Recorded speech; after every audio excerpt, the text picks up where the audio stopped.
नमस्ते दोस्तों, SR academy में आपका स्वागत है। दोस्तों, पिछली वीडियो में मैंने बात की थी जयपुर के आमेर दुर्ग के बारे में। आज हम बात करेंगे जयपुर के जयगढ़ दुर्ग के बारे में, जो कि आमेर दुर्ग से कुछ दूरी पर ही है। ठीक है, जयगढ़ दुर्ग गिरि दुर्ग की श्रेणी में आता है, क्योंकि ये अरावली पर्वतमाला है, उसी की एक छोटी सी पहाड़ी पर यह दुर्ग बना हुआ है।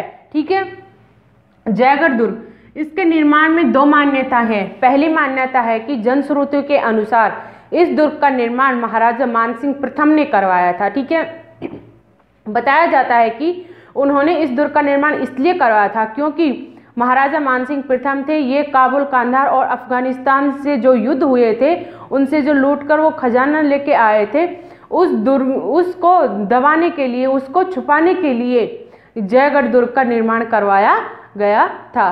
ठीक है, दूसरे मत के अनुसार कि इस दुर्ग का निर्माण मिर्जा राजा जयसिंह ने करवाया था। ठीक है, जिस स्थान पर यह दुर्ग बना हुआ है, ठीक है, वह स्थान चिल्हे टोला नामक स्थान है।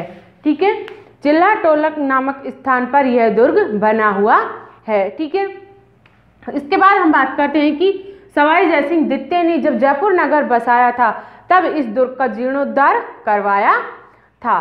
ठीक है, और इसी दुर्ग के अंदर एक लघु दुर्ग बना हुआ है, जिसे लघुगढ़ी कहा जाता है। लेकिन जो सवाई जयसिंह द्वितीय ने अपने प्रतिद्वंदी, अपने छोटे ही भाई विजय सिंह को इस दुर्ग के अंदर कैद रखा था, बंदी बनाकर इस दुर्ग के अंदर रखा था। वर्षों तक उसमें बंदी बने रहने के कारण विजय सिंह के ही नाम पर इस दुर्ग का नाम पड़ गया था विजयगढ़ी।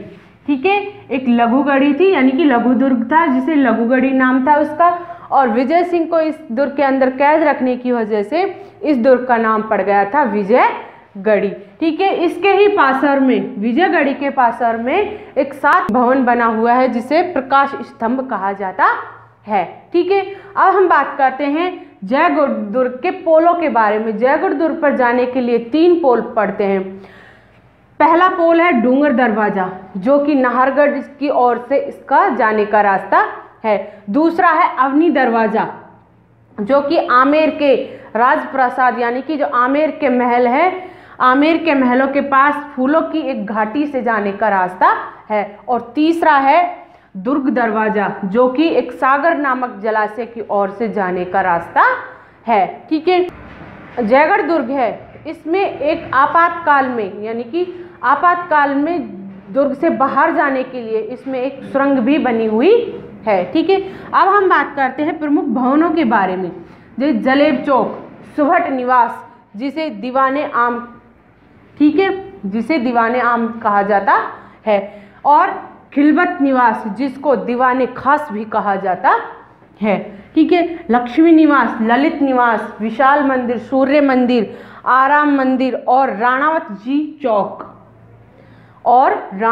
जी चौक भी इस दुर्ग के अंदर बने हुए हैं। ठीक है, और राम हरिहर मंदिर और काल भैरव के यहाँ पर प्राचीन भव्य मंदिर बने हुए हैं। ठीक है, मनोरंजन हेतु, राजाओं के मनोरंजन हेतु यहाँ पर एक कठपुतली घर भी बना हुआ है। ठीक है, और जयगढ़ दुर्ग की सबसे इम्पोर्टेंट है कि, और कई बार क्वेश्चनों में भी यह पूछा गया है, जयवान तोप के बारे में। ठीक है, जयवान तोप, जो कि विश्व की सबसे बड़ी तोप मानी जाती है, वो जयगढ़ दुर्ग के अंदर ही बनी थी और आज भी वह जयगढ़ दुर्ग के अंदर है। ठीक है, जिसका निर्माण